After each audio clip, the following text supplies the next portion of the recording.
ललिता निवास प्रकरण माधव नेपाल युरोप भ्रमणलाई छोट्याउँदै सोमबार स्वदेश फर्कने तयारी। अब पार्टी संगठनमा उथलपुथल हुने माओवादीका नेता जनार्दन शर्माको दाबी, एकअर्कालाई विश्वास गर्नुस् तर चेक पनि गर्नुस् भन्दै भन्सारका कर्मचारीलाई अर्थमन्त्री प्रकाश शरण महतको निर्देशन। एमाले पक्रेको सुनलाई पनि नुन बनाउने खतरा बढेको रामहरि खतिवडाको टिप्पणी। सुन तस्करीमा एमालेका अध्यक्ष केपी शर्मा ओली कुनै न कुनै रूपमा मोछिने प्रमुख सचेतक मेटमाडी चौधरीको भनाई। संघीयता विरोधी शक्तिहरू फेरि सलबलाउन थालेको अध्यक्ष उपेन्द्र यादवको तर्क। प्रधानमन्त्री प्रचण्ड राष्ट्रसङ्घको महासभामा भाग लिएर न्युयोर्कबाट सिधै चीन जाने। सिंचाई विभाग हेर्न पुगेका निर्माण व्यवसायीहरू प्रहरीको नियन्त्रणमा। पृथ्वीनारायण शाहको प्रतिमा हटाएको विरोधमा पोखराका मेयरको पुतला जलाइयो। बेनी दरवाङ सडकको ठाउँ ठाउँमा पहिरो खस्दा यातायात अवरुद्ध। मकवानपुरमा भारी वर्षा, साँझसम्म नै सतर्कता अपनाउन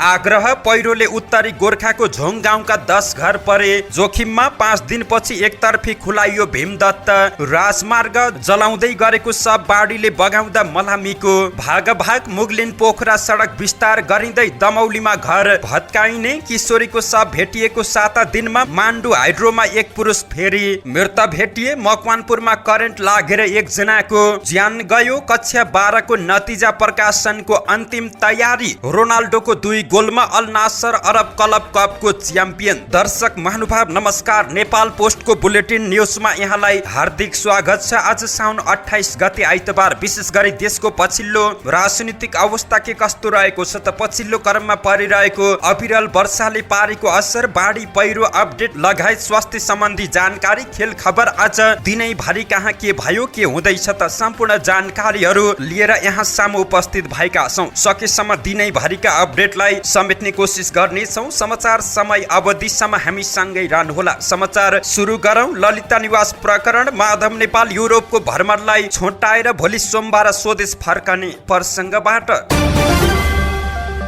नेकपा एकीकृत समाजवादीका अध्यक्ष माधव कुमार नेपाल युरोपका विभिन्न देशको भ्रमणलाई छोटाएर भोलि सोमबार बिहान नेपाल फर्कने भएका छन्। मुलुकको बदलिँदो राजनीतिक परिस्थितिलाई मध्यनजर गर्दै पूर्व प्रधानमन्त्री समेत रहेका अध्यक्ष नेपाल साउन 29 गते सोमबार नेपाल फर्कन लागेको उपाध्यक्ष राजेन्द्र पाण्डेले जानकारी दिएका छन्। अध्यक्ष नेपाल युरोपका विभिन्न देशहरू स्विजरल्यान्ड, स्पेन, क्रोएसिया र बेलायतको भ्रमणका लागि गत साउन 22 गते त्यसतर्फ प्रस्थान गरेका थिए। प्रवासी नेपाली एकता मञ्च युरोपले आयोजना गर्ने कार्यक्रममा सहभागी भएर नेता नेपाल साउन 1 गते स्वदेश फर्कने कार्यतालिका रहेको थियो। तर ललिता निवास सुन प्रकरण लगायतका घटनाक्रमहरू विकसित भएकाले अध्यक्ष नेपाललाई पार्टी नेताहरूले भ्रमण छोटाएर फर्कन सुझाव दिएका हुन्। अध्यक्ष नेपाल युरोपको भ्रमणमा निस्कने अघिल्लो दिन मात्रै ललिता निवास प्रकरणमा पूर्व प्रधानमन्त्री र मन्त्रीहरूलाई समेत अनुसन्धान गर्न सर्वोच्चले आदेश दिएको थियो।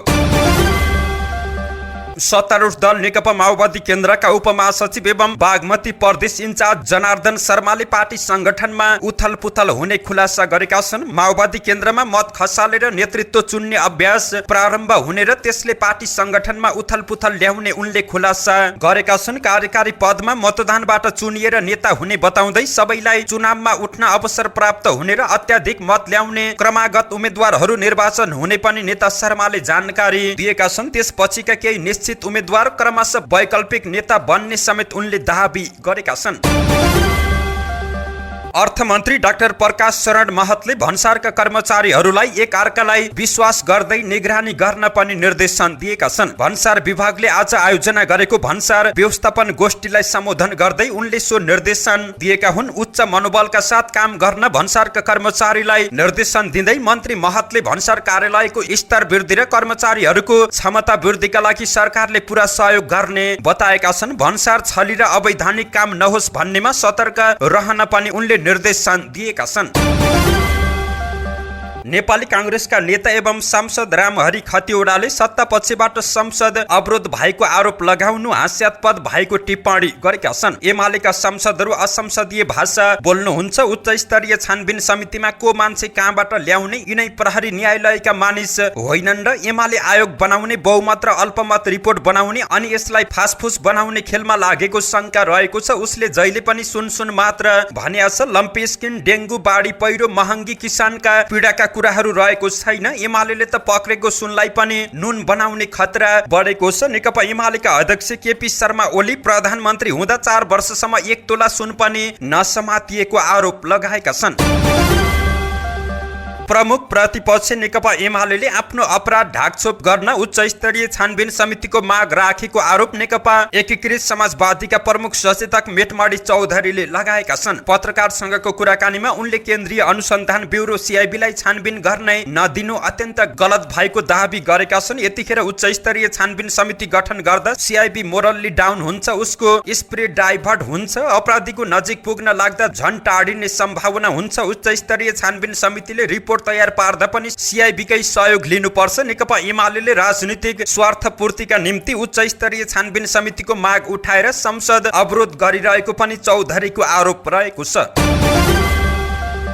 जनता समाजवादी पार्टीका केन्द्रीय अध्यक्ष उपेन्द्र यादवले संघीयता विरोधी शक्तिहरू फेरि पनि मुलुकमा सलबलाउन थालेको आरोप लगाएका छन्। बाराको कलैयामा पार्टीले आयोजना गरेको विस्तारित बैठकलाई सम्बोधन गर्दै पूर्व प्रधानमन्त्री समेत रहेका यादवले संघीयताका लागि पहल कदमी गर्ने पार्टी खास गरी तत्कालीन मधेसी जनअधिकार फोरम र हाल जनता समाजवादी पार्टीलाई कमजोर पारी मुलुकबाट संघीयता नै समाप्त पार्ने खेल भइरहेको टिप्पणी गरेका छन्। उनले राज्यबाट आन्दोलनको क्रममा भएका सबै घटना राजनीतिक मुद्दा फिर्ता लिइसकेको विषयलाई उजागर गरी आफू र जनता समाजवादी पार्टीलाई लक्षित गरी गौर घटना पुनः कोट्याइएको आरोप लगाएका छन्। अध्यक्ष यादवले पार्टीलाई मजबुत बनाई नयाँ सिराबाट अगाडि बढाउन टोल टोलमा संगठन विस्तारको काममा जुट्न नेता एवं कार्यकर्तालाई निर्देशन दिएका छन्। प्रधानमन्त्री पुष्पकमल दाहाल प्रचण्ड आउँदो असोजको पहिलो साता संयुक्त राष्ट्र संघको 78औं महासभामा सहभागी भएर त्यतैबाट चीन जाने भएका छन्। राष्ट्र संघको महासभा अमेरिकाको न्युयोर्कमा हुने भएको छ। यसअघि राष्ट्र संघको महासभामा प्रचण्डले सम्बोधन गर्ने समय र चीन भ्रमणको मिति जुधेकै कारण कता जाने भन्ने अन्योल भएको थियो। नेपालले गरेको अनुरोधलाई राष्ट्र संघको मुख्यालयले स्वीकार गर्दै असोज 5 गते निर्धारित सम्बोधनको समयलाई 1 दिन अघि अर्थात् असोज 4 गते सार दिएपछि दुबईतिर जान सम्भव भएको परराष्ट्र मन्त्रालयले जानकारी दिएको छ। स्रोतका अनुसार चीनको हन्जाउमा हुन लागेको 19औं एसियन खेलको उद्घाटन समारोहमा सहभागी हुन प्रचण्ड त्यसतर्फ जान लागेका हुन्। एसियन खेलको उद्घाटन चीनका राष्ट्रपति एवं प्रधानमन्त्री मध्ये एकजनाले गर्ने बताइएको छ। प्रहरीले विभिन्न माग राख्दै ललितपुर स्थित सिंचाई विभाग घेर्न पुगेका निर्माण व्यवसायीहरूलाई नियन्त्रणमा लिएको छ। ललितपुर प्रहरी परिसरले 45 जना निर्माण व्यवसायीहरूलाई नियन्त्रणमा लिएको छ। हामीले सरकारी कार्यालयमा जबरजस्ती ताला लगाउन खोज्ने निर्माण व्यवसायीहरूलाई नियन्त्रणमा लिएका छौं। उनीहरूलाई अहिले प्रहरी परिसर जाउला खेलमा राखेका छौं। ललितपुर प्रहरी परिसरका प्रमुख एसएसपी सिद्धि विक्रम शाहले जानकारी दिएका छन्। निर्माण व्यवसायीहरू केही दिनदेखि आन्दोलनरत रहेका छन्।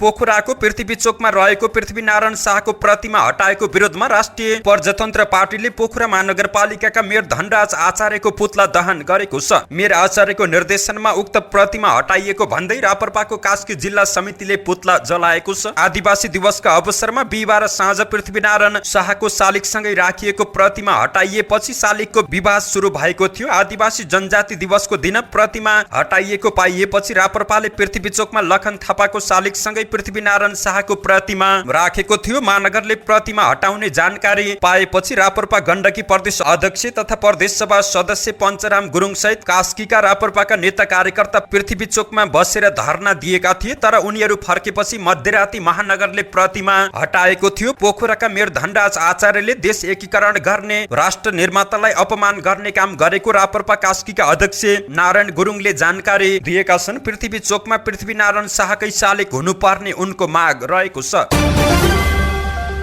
लगातार वर्षाको कारण बेनी दरवाङ सडक खण्डको विभिन्न 3 स्थानमा पहिरो खसेपछि आज बिहानैदेखि सडक अवरुद्ध भएको छ। समाचार संकलन गर्दै गर्दाको समय अवधिसम्म बेनी नगरपालिका र मंगला गाउँपालिकाको सिमानामा रहेको फापरखेत, रडवाङ भिर र दरवाङ नजिकै बाङ्गे भिरमा पहिरो खसेपछि सडक अवरुद्ध भएको जानकारी प्राप्त भएको छ। पहिरो खसिरहेकाले सडक खुलाउने प्रयास असफल भएको प्रहरीको भनाई रहेको छ। 18 वर्ष अघि सडकको मार्ग खोल्नु पूर्व नै यहाँ पहिरोको जोखिम रहेको थियो। पहिरो रोकथामका लागि दीर्घकालीन योजना नहुँदा यस खण्डमा बर्खायाममा सिधा यातायात सेवा प्रभावित हुने गरेको स्थानीयको भनाइ रहेको छ। यसैगरी पश्चिम म्याग्दीका ग्रामीण सडक पनि अवरुद्ध भएका छन्। शनिबारदेखि लगातार पानी परिरहेकाले पश्चिम म्याग्दीको दरबाङ बीम सडक बाहेक अरू सडक अवरुद्ध हुँदा यात्रीले शास्ति भोग्नु परेको मालिका गाउँपालिका 2 रुमका बेलबहादुर विकाले जानकारी दिएका छन्। यसैगरी बेनी दरबाङ सडक पाखु र भिरको बीचमा पनि पहिरो खनिएको छ।